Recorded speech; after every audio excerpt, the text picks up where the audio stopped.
Llega el evento magno más esperado del año. Elección e investidura, señorita El Quiché 2016-2017. Por eso tienes una cita este 12 de agosto desde las 19 horas en el Gimnasio Municipal El Tonelón. Y para amenizar la velada llegan con su propuesta musical, José Ros. Convenciste mi mente de pensar solo en ti.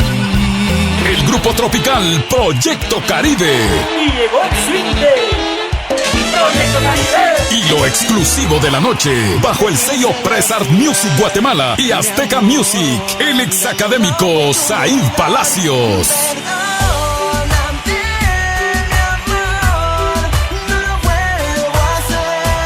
Bellas candidatas en busca del máximo cetro de belleza. Prepara tu porra y apoya a tu favorita. Recuerda este 12 de agosto a las 19 horas en el Gimnasio Municipal El Tonelón. Invita Comité Organizador, Municipalidad de Santa Cruz El Quiché, bajo la administración del alcalde municipal, licenciado José Francisco Pérez Reyes y Corporación Municipal. No faltes, te esperamos.